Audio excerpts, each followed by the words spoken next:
Amigas, amigos, olá! A favela do Moinho, a última favela do centro da cidade de São Paulo, está em processo de retirada, remoção das suas populações, a partir de um acordo entre as populações da favela do Moinho, o governo do estado de São Paulo e o governo federal, que foi celebrado na semana passada. Vamos debater no nosso podcast de hoje alguns aspectos relacionados com a urbanização, a democratização ou não do espaço urbano brasileiro, em especial no que diz respeito à formação de favelas e a favela do Moinho. Primeiro, a ideia de favela. Nós podemos utilizar a denominação favela ou ela seria politicamente inadequada?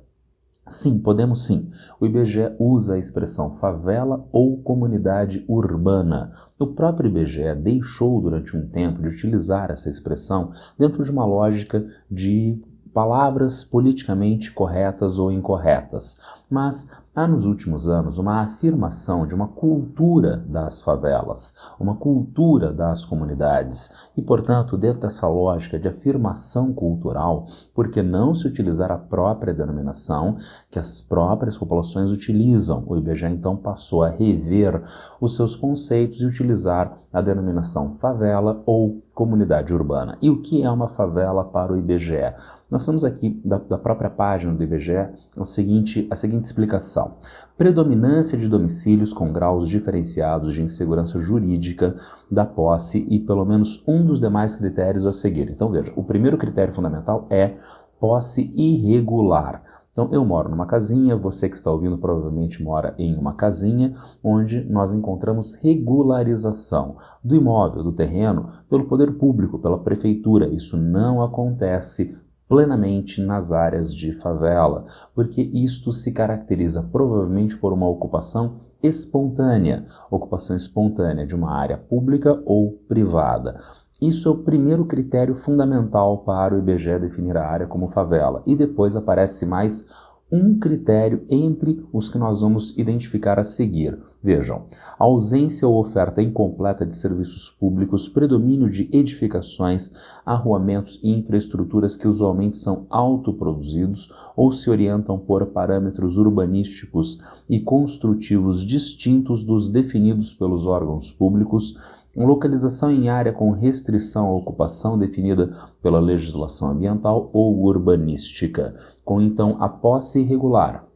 E mais um desses requisitos, nós definimos a área como área de favela. E a favela do Moinho, no centro de São Paulo. Como essa favela veio a se formar? Para nós entendermos a favela do Moinho, nós temos que entender a desindustrialização do centro de São Paulo. A região da favela do Moinho se chama Moinho porque era o velho Moinho Matarazzo, que foi extinto nos anos 1970 dentro da lógica de desindustrialização do centro de São Paulo. O centro deixou de ter atividade industrial para se concentrar em atividades do setor de serviço, comércio e também em habitações. Mas é aí que aparece um probleminha nesta região do antigo Moinho Matarazzo.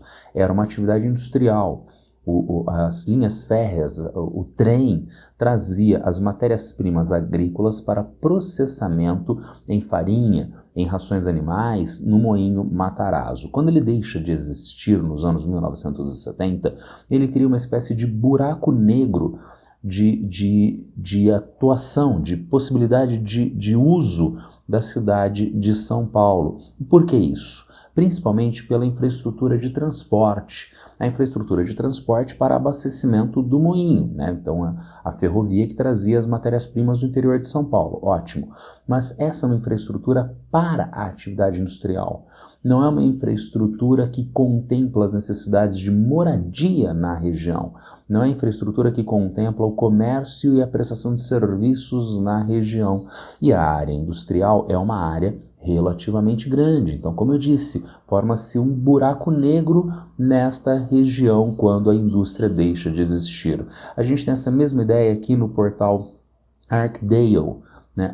Arcdale sobre o fim da atividade industrial. Diz o portal, uma das características mais evidentes dos terrenos pós-industriais urbanos é o isolamento em relação às redes de mobilidade que unem as diversas escalas da metrópole. Apesar da proximidade geográfica dos centros da cidade, esses terrenos permanecem amplamente desconectados da vida urbana devido ao histórico de uso industrial.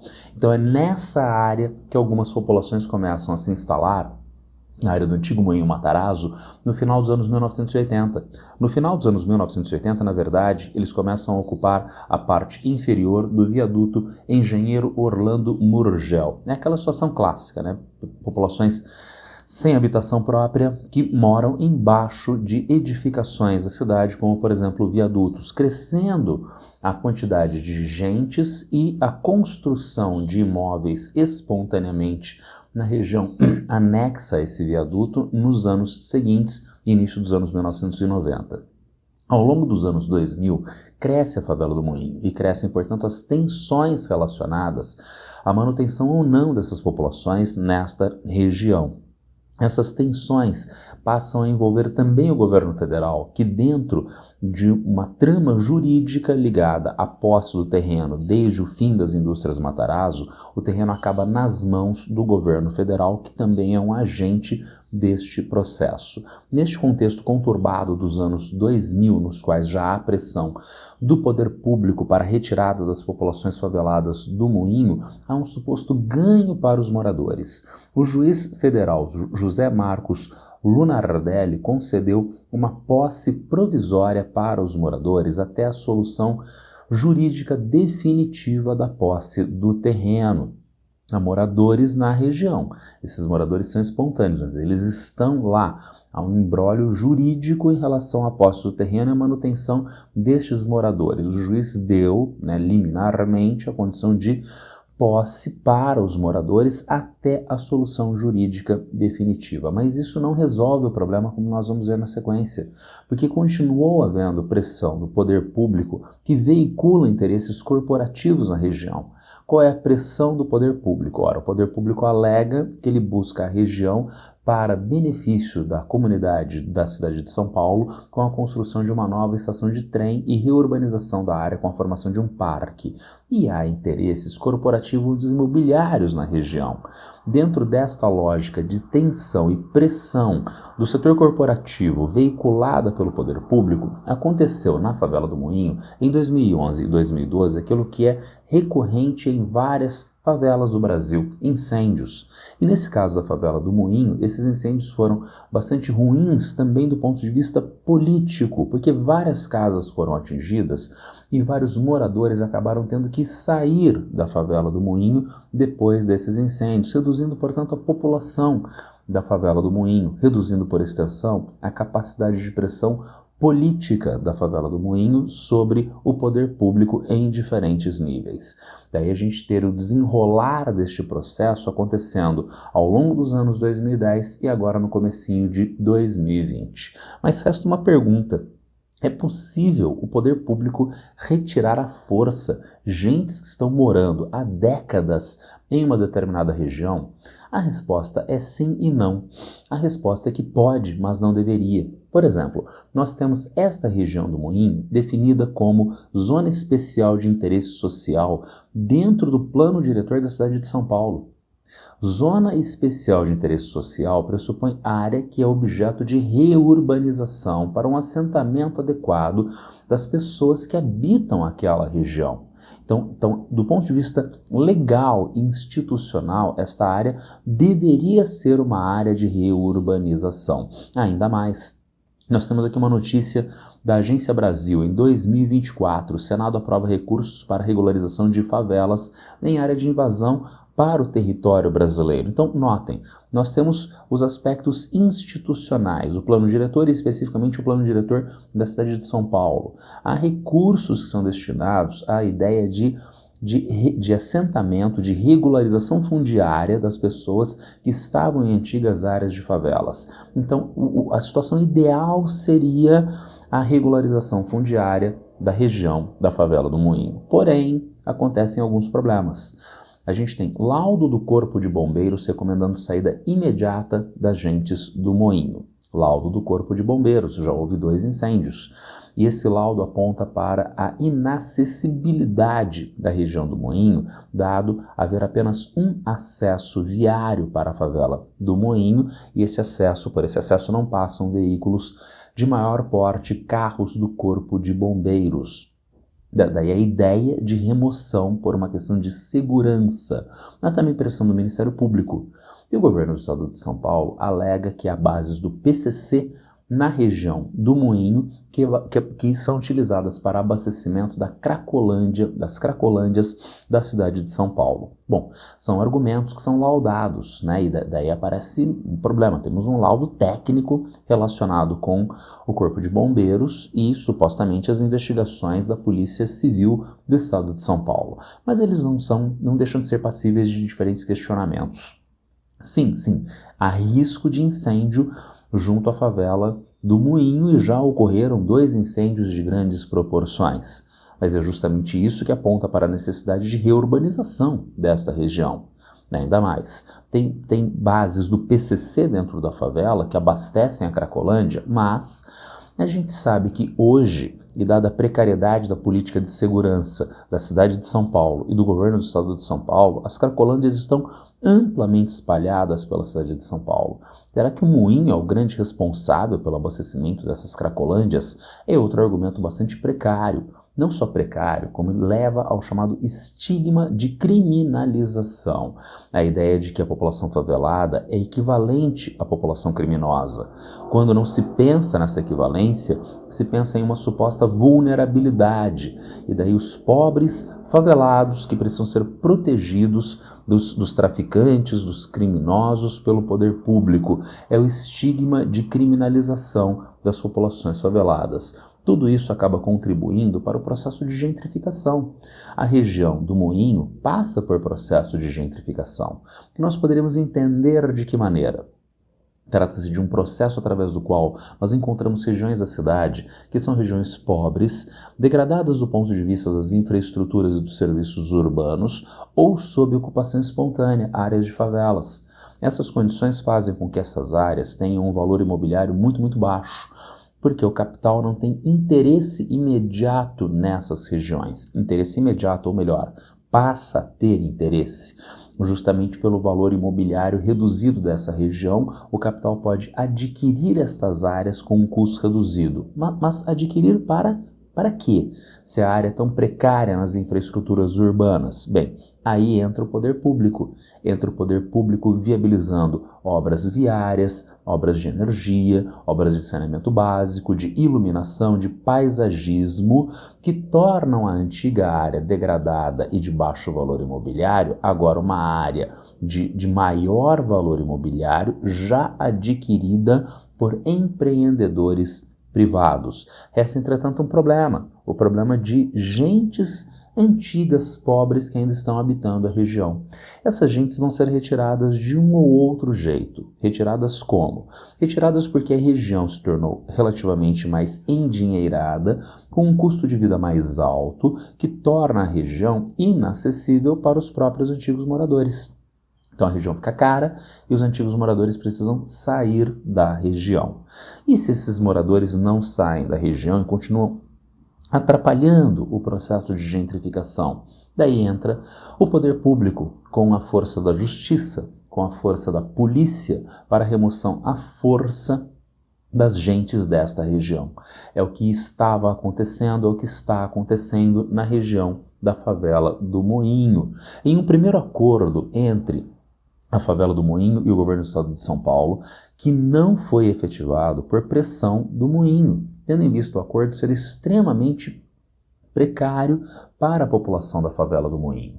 A gente tem alguns pontos de precariedade desse primeiro acordo proposto pelo governo do estado de São Paulo em uma reportagem do Lab Cidade da USP. Eu destacaria 5 pontos da reportagem. Primeiro, na favela do Moinho a gente tem 25% das famílias com renda entre 0 e 1 salário mínimo, diz a reportagem.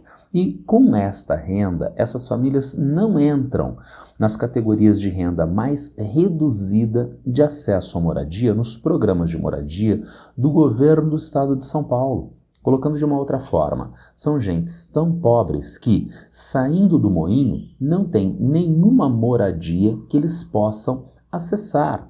Então eles saem de uma favela e vão para onde? Para baixo da ponte? Isso não me parece muito adequado.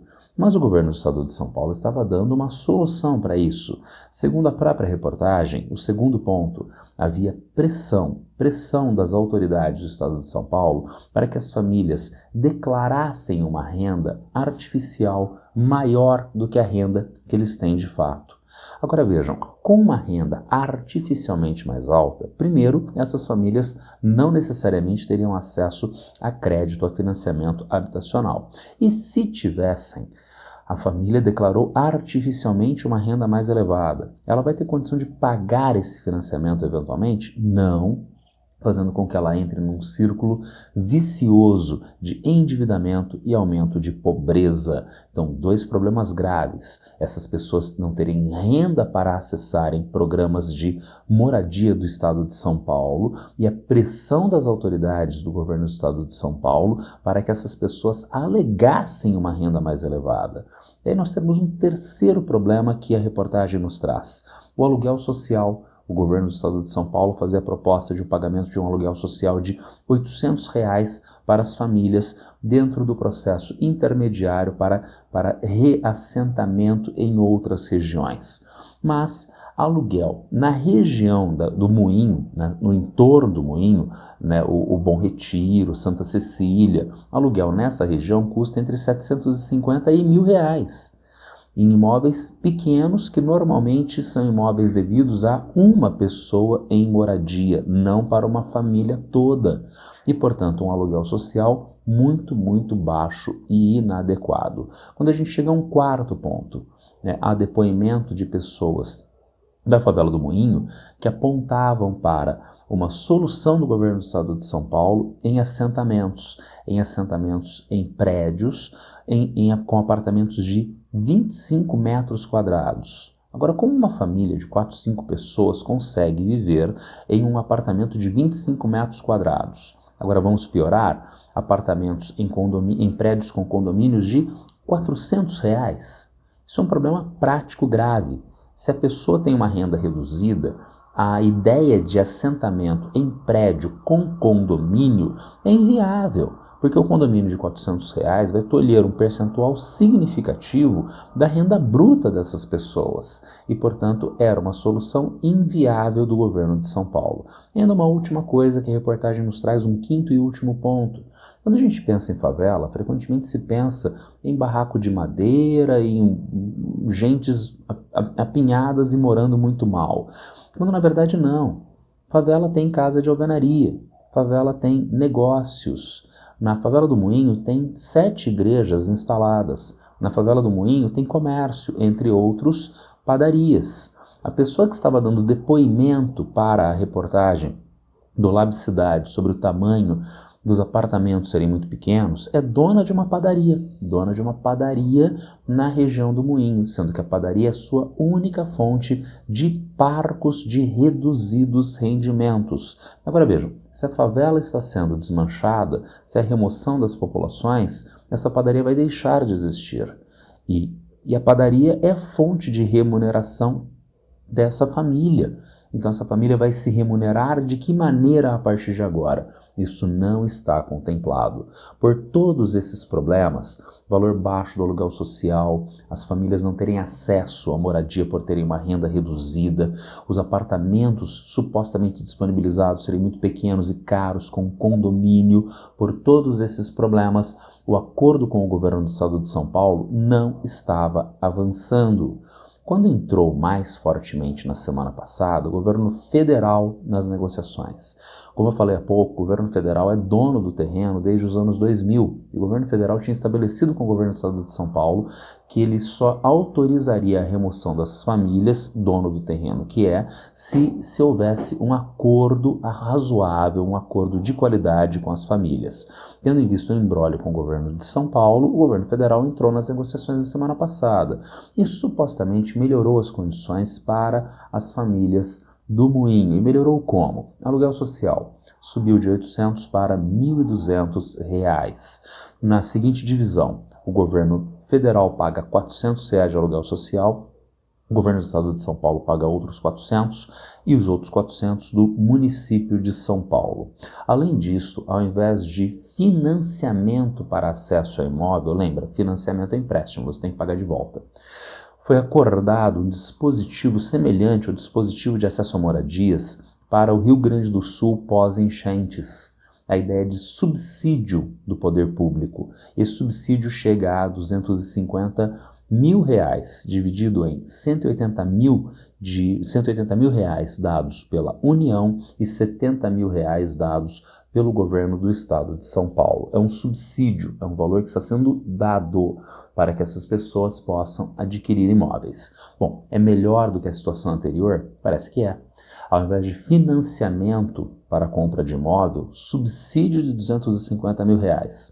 Ao invés de R$ 800 de aluguel social nesse intervalo até a aquisição do imóvel, R$ 1.200, me parece melhor. Entretanto, R$ 1.200 de aluguel social ainda é precário para moradias familiares. Para moradias muito pequenas, ocupadas por apenas uma pessoa, pode ser adequado.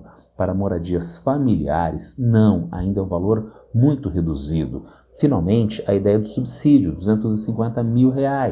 Mas essas famílias normalmente não vão ter recursos para colocar a mais neste valor de R$ 250 mil. É todo o recurso que há para a compra de um imóvel.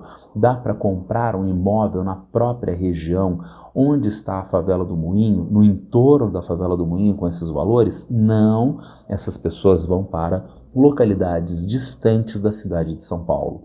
O que leva a mais um problema, o rompimento dos laços comunitários, o rompimento dos laços sociais com a própria região.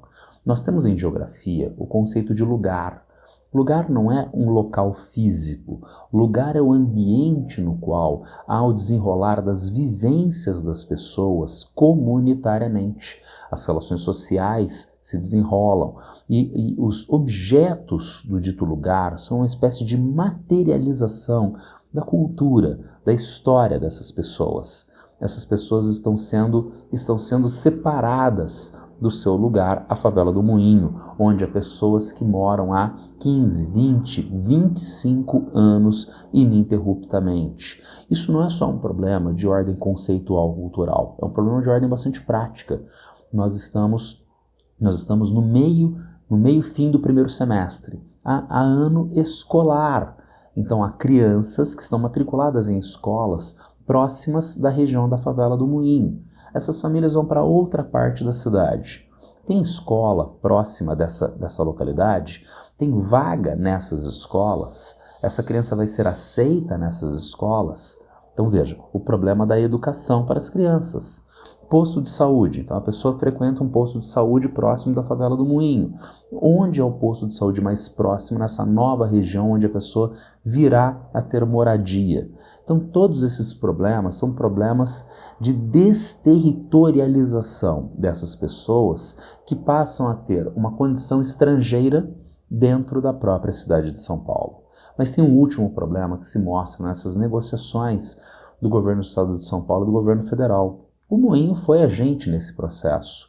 As entidades de bairro do Moinho foram agentes nesse processo. Entretanto, quem bate o martelo é o governo federal e o governo do estado de São Paulo, o que mostra a falta de autonomia efetiva dessas populações faveladas na saída delas dentro das favelas e na realocação para outras regiões. É um problema que está dado em vários outros campos aqui no Brasil. Por exemplo, a ideia de sociologia dos desastres, planos de contingenciamento de desastres. O poder público vai lá e faz um plano fantástico, super bonitinho, e vem a chuva mais intensa, vem o vento mais intenso e causa grandes perdas materiais e causa grandes perdas em vidas. Mas por que se havia um plano tão incrível que o governo fez? Porque o governo não contou com as gentes do local. Não atuou capacitando as próprias populações da região. Essas populações não foram agentes da elaboração desses planos de emergência. Então, ao se desconsiderar as pessoas, nós temos um baixo grau de democratização, e daí a ideia de planos de emergência contra desastres não funcionarem adequadamente. A mesma coisa vale agora para remoção dessas famílias. Em última instância, quem bate o martelo é o governo do estado de São Paulo e o governo federal. E essas famílias são objeto dessas políticas, tendo problema então de deslocamento, de eventual busca de reacomodação em outra parte da cidade, com todos os problemas sociais, os problemas burocráticos relacionados com estes deslocamentos. Era isso, alguns aspectos relacionados com a favela do Moinho e os problemas da falta de democratização do espaço urbano no Brasil. Se alguém tiver algum problema, alguma dúvida nesse tema, já sabe, é só me encontrar a qualquer tempo nas redes sociais. Abraço para todas e todos e boa sorte.